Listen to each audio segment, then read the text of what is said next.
रात के 9 बज रहे हैं, माँ का रो रो के बुरा हाल है। परिवार के परिजन सब कुछ चिंतित हैं। चिंता का विषय भी बनता है क्योंकि इनका जो बेटा है 10वीं क्लास का छात्र है और अभी तक वह स्कूल से लौट के नहीं आया है। मोहल्ला पड़ोस सब जगह रिश्तेदारों में पता किया जा रहा है, क्या आपने देखा, क्या किसी ने देखा हमारे बच्चे को। लेकिन इनका जो बच्चा है पिंटू, उसका कोई अता पता नहीं है। स्कूल के शिक्षकों से पता कर रहे हैं कि क्या वो आज स्कूल आया था।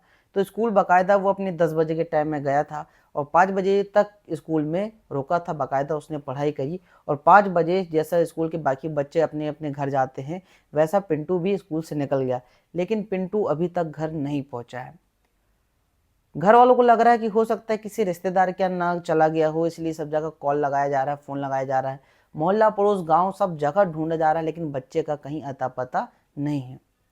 थक हार कर घर वाले, मोहल्ले वाले, सारे परिजन जाते हैं पुलिस थाना रिपोर्ट करने, एफआईआर। लेकिन वहाँ पे जो थाना प्रभारी हैं वो बोलते हैं कि गुमशुदा की जो रिपोर्ट होती है वो 24 घंटों के बाद ही लिखी जाती है।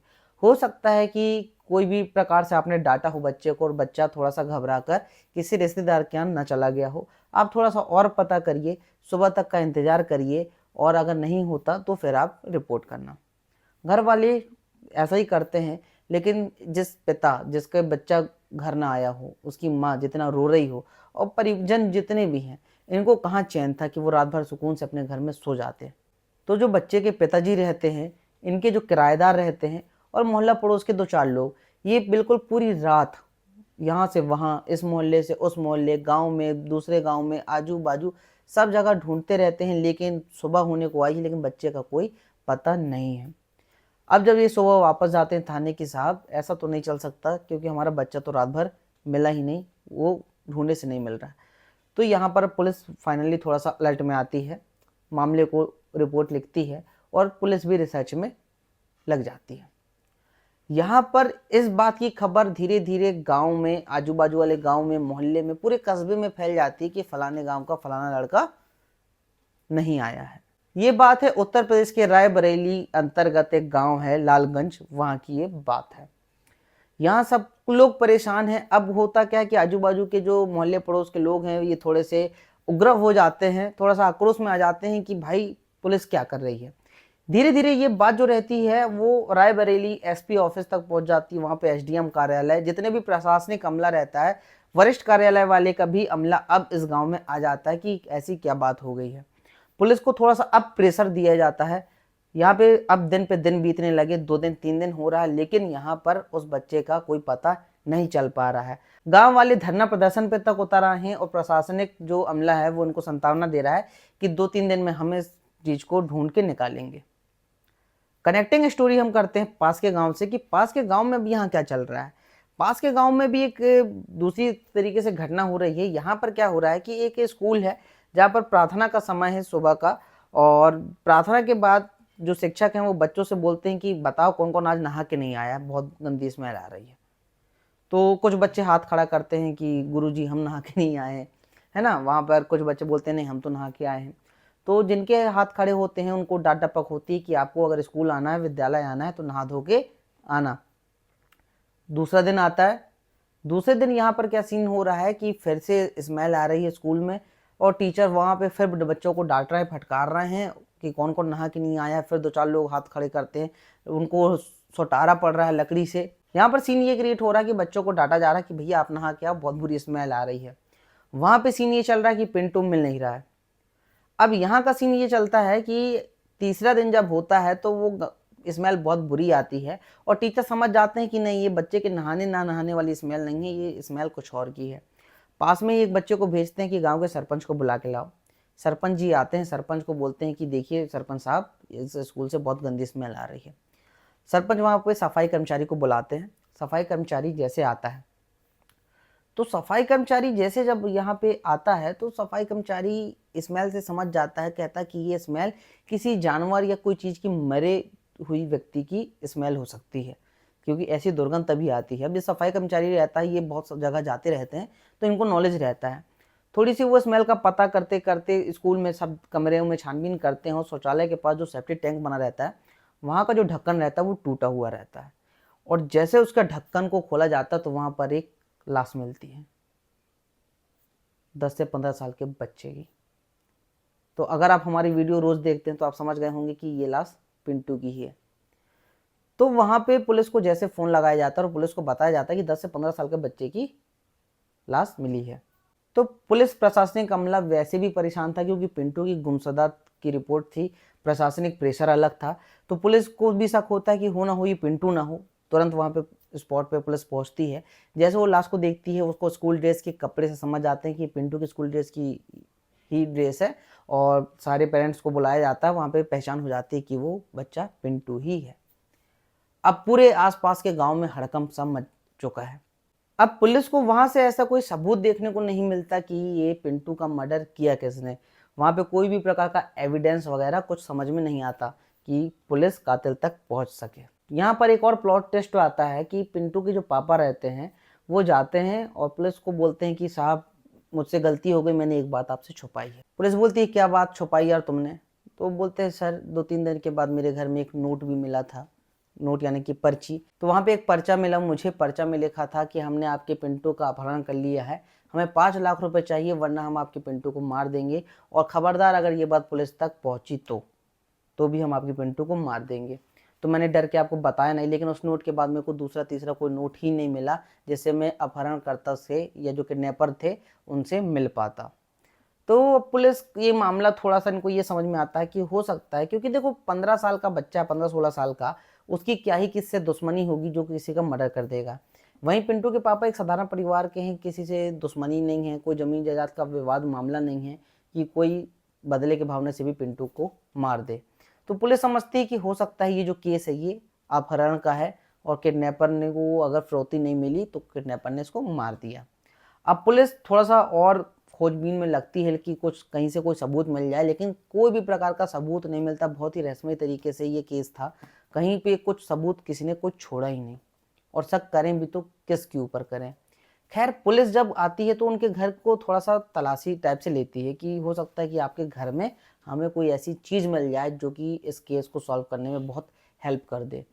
तो पिंटू का जब रूम है वो उस रूम में की जब तलाशी ली जाती है तो उसका बैग वगैरह सब चेक जब करते हैं तो पिंटू के रूम से एक बुक मिलती है, लेकिन ये बुक थोड़ी सी अश्लील थी, पोर्नोग्राफी से रिलेटेड थी, जहाँ पे आप समझ सकते हैं कि कामसूत्र, तंबूक क्रिया वगैरह, दृश्य वगैरह उस टाइप की कहानियाँ इस किताब में थी। तो पुलिस बोलती है कि 15 साल का लड़का ये कैसी किताबें पढ़ता है भाई, एक साधारण बच्चा तो इस टाइप की किताबें नहीं पढ़ता। तो पुलिस उस किताब को जब ऐसे पलटाती है तो उसके लास्ट पेज में एक एड्रेस लिखा रहता है, श्याम बुक डिपो का। श्याम बुक डिपो वहीं के पास के कस्बे का था जहाँ पे एक बुक डिपो थी। तो पुलिस फौरन उस बुक को लेके जाती है बुक डिपो वाले के पास। उसको पहले तो चिल्लाती है कि तुम्हें शर्म नहीं आती क्या कि छोटे बच्चों को इस टाइप की बुक देते हो वगैरह। तो कहते हैं साहब क्या करें, धंधा पानी है, रोजी रोटी है, और ये जो पिंटू नाम का जो लड़का है ये सब ये बुक नहीं ले जाता था, ये बहुत सारी नॉवेल्स वगैरह पढ़ने लिखने वाली किताबें भी ये ले जाता था, तो ये साथ में इसको ले गया होगा। और वैसे तो हम भी पिंटू का इंतजार कर रहे थे क्योंकि पिंटू ने जो बुक जमा करी है, वैसे ये बुक डिपो जो था लाइब्रेरी टाइप से रही, यहाँ पे किराए से बुक मिला करती थी। तो पिंटू ने जो पुरानी बुक जो जमा किया था उस बुक में एक लेटर मिला था। यहाँ पर इस कहानी में एक और बहुत बड़ा ट्विस्ट आ जाता है, अब पुलिस के हाथ कुछ लगने वाला है। तो वो जो लेटर था वो लेटर पढ़ के हम भी सन्न रह गए। वो लेटर जब पुलिस पढ़ती है तो पुलिस भी थोड़ा सा सन्न रह जाती है। उस लेटर में लिखा था कि पिंटू अब ये किताब लेके कुछ दिन तुम मेरे घर मत आना क्योंकि तुम्हारे अंकल को शक हो गया है, बेटा अपना ख्याल रखना। तो ये इस बात से ये चीज़ एक क्लियर होती है कि तुम्हारे अंकल को शक हो गया है, लेके मत आना, मतलब हो ना हो ये एक लड़की, औरत, लेडीज हो सकती है। और ये पिंटू अंकल किसको कहता है, यहाँ पर एक कड़ी मिल जाती है, क्योंकि जो गांव है, गांव में सब लोग एक दूसरे को चाचा, काका, ताऊजी, बाऊजी, बब्बा जी, ये सारे वर्ड से संबोधित करते हैं। और ये बात भी जो है, ये हत्याकांड जो है लगभग आज से ये 25 साल करीब पुराना है, 1998-99 करीब का है। तो उस टाइम तो अंकल वाला क्रेज और भी नहीं था। तो यहाँ पर होता क्या है कि जब पुलिस आजू बाजू मोहल्ले में और उनके मम्मी पापा सबसे पूछती है कि पिंटू अंकल किसको कहता है, तो एक बात निकल के सामने ये आती है कि जो पिंटू के घर में ही जो किराएदार हैं, जैसे कि मैंने कहानी की शुरुआत में बताया था कि किराएदार के साथ इनके पापा रात भर घूमे थे पिंटू को ढूंढने के लिए। तो पिंटू अंकल कहता है उन्हीं को, क्योंकि वो शहर से आए थे और वहाँ पे उनकी जॉब वगैरह थी, इसलिए वो उनके घर में किराए से रहते थे। तो इसलिए पिंटू उनको अंकल कहता है। अब वो जो अंकल था, जो धर्म नाम था उसका, तो धर्म को पुलिस बुलाती है, थोड़ा सा डांटती डपकारती है कि क्या कैसा क्या। उनकी वाइफ को भी बुलाया जाता है, तो वाइफ से अलग पूछताछ होती है, उससे अलग पूछताछ होती है।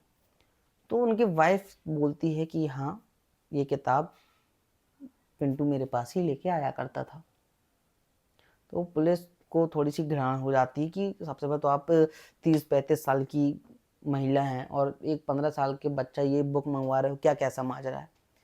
तो लड़की बताती है कि ये किताबें पढ़ने का मुझे शौक है, लेकिन मैं खुद अगर दुकान से खरीदती तो लोग मेरे बारे में क्या सोचते। तो एक दिन जब मैं उस दुकान से नोवेल खरीद रही थी, तो वहाँ पे मुझे पिंटू देखा जो कि अपनी किताबों को ले रहा था। तो मैंने पिंटू से बोला कि पिंटू मुझे ये वाली किताब ला के दे दिया करो। तो पिंटू हर 10 दिन में मेरे लिए वहाँ से बुक डिपो से वो किताब लेके आया करता था। लेकिन जब पुलिस उसको और डांटती डपकती है, थोड़ा सा प्रेशर होता है, तो यहाँ पर एक सीन और निकल के सामने ये आता है। पिछले कुछ महीनों में हुआ ये कि पिंटू वो बुक लेके आया, वो जो औरत थी वो वहाँ पर उस बुक को पढ़ी, वहाँ पर पिंटू भी बैठा हुआ था और बुक पढ़ते पढ़ते ये उत्तेजित हो गई और पिंटू के साथ गलत हरकत करने लगी। अब गलत हरकत से मतलब आप समझ सकते हो, शारीरिक संबंध। तो शुरू में तो पिंटू को अजीब लगा, लेकिन जब यही सिलसिला चलते रहा तो पिंटू को भी इस चीज़ की आदत हो गई। एक दिन की बात रहती है कि जो धर्म रहता है वो उस किताब को देख लेता है। अब जब वो किताब को देख लेता है तो वो अपनी पत्नी को डांटता चिल्लाता है कि ये ऐसी गंदी किताब तुम कहाँ से लाती हो, ये वो फलाना दिखाना। तो वो कई ठो बहाना मार देती है और उसके बाद वो मैटर वहीं ख़त्म हो जाता है। लेकिन एक दिन जो धर्म था उसको कुछ काम से शहर जाना रहता है, तो वो घर में बताता है कि मैं शहर जा रहा हूँ। दरअसल ये इसको अपनी पत्नी के ऊपर शक हो गया था कि ये पक्का किसी न किसी से मिलती है करके, और शहर जाना तो सिर्फ एक बहाना था। ये घर से निकल जाता है और जैसे ये घर से निकलता है, ये जो लड़की रहती है महिला, ये पिंटू को अपने घर बुलाती है और फिर वही किताब पढ़ना और गंदा इनका सिलसिला शारीरिक संबंध बनाना शुरू हो जाता है। इतने में धर्म लौट जाता है और बाहर की खिड़की से झाँक कर सब कुछ देख लेता है। देखे के बाद जब ये जैसे घर के अंदर आता है तो पिंटू तो हड़बड़ा के भाग जाता है वहां से। तो ये अपनी पत्नी को डांटता है, मारता है, चिल्लाता है, पूछता है कि ये क्या हरकत है, कब से चल रही है, क्या कैसा फलाना ढिकाना। उसके बाद ये महिला बोलती है कि बस मुझे इतना ही पता है कि पिंटू उस दिन चला गया था और फिर मैंने वो एक लेटर बनाया कि पिंटू बेटा अब मेरे घर कुछ दिन मत आना, इसके अलावा मुझे कोई जानकारी नहीं है। तो पुलिस को ये चीज़ क्लियर हो जाती है कि अब ये लड़की जो थी, किया तो उसने गलत, लेकिन ये सच बोल रही थी। तो अब इसका जो पति था धर्म, अब जब इससे इंक्वायरी होती है तो इसको फिर पुलिस फुली प्रेशर करती है कि अब तो तू बता, नहीं तो तेरे को 3rd डिग्री वगैरह देंगे करके।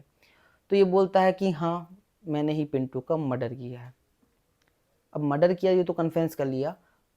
अब इसकी जो स्टोरी निकल के आती है बैक, जिस दिन की घटना थी कि पिंटू रात को 9 बजे तक नहीं आया था, उसी दिन होता क्या है कि 5 बजे जो धर्म रहता है पिंटू के स्कूल तरफ जाता है।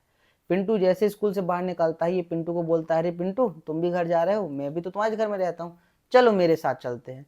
तो वो पिंटू जो रहता है धर्म के साथ बैठ जाता है और फिर धर्म उसको उसके घर ले जाने के बजाय उसके बाजू वाले गांव जहाँ पे वो स्कूल था वहाँ पे उस तरफ उस गांव में ले जाता है। तो पिंटू बोलता है कि अंकल हम कहाँ जा रहे हैं, आप मेरे को कहाँ ले जा रहे हो। बोले कुछ नहीं, मेरे 2-4 दोस्त लोग हैं, यहाँ पे आज मस्त पार्टी वगैरह चल रही है, हम लोग खाना ना बनाए, तू भी चल, खाते हैं पीते हैं फिर चेत में घर चलते हैं। अब 10वीं क्लास का छात्र था तो बहकावे में आ गया, वो भी साथ में चला जाता है। और वहाँ पर इसके 3 दोस्त और रहते हैं, मौजूद रहते हैं। ये लोग फुली प्लान पहले से बना लिए रहते हैं। वहाँ पर ये लोग शराब पीते हैं। शराब पिए के बाद पिंटू को थप्पड़ पर मारते हैं और पूछते हैं कि बता तू क्या क्या करता है मेरी बीवी के साथ। तो फिर ये क्या करते हैं कि पिंटू जैसे इनको पूरी कहानी बताता है, ये बिल्कुल शराब के नशे में रहता है धर्म, और इसको सहन नहीं होता, ये पिंटू को मारता पीटता है और पिंटू का गला घोट के उसको वहीं पर मार देता है। और इसके बाद ये चारों दोस्त मिलके पिंटू को लेके जाते हैं पास ही में जो प्राइमरी स्कूल था, वहाँ का जो सेप्टिक टैंक रहता है उसकी ढक्कन को खींचते तानते तोड़ते हैं और पिंटू को वहीं पे ढकेल देते हैं। इसके बाद आपको पूरी कहानी पता है कि कैसे पुलिस यहाँ तक पहुंची और कैसे ये क्राइम हुआ।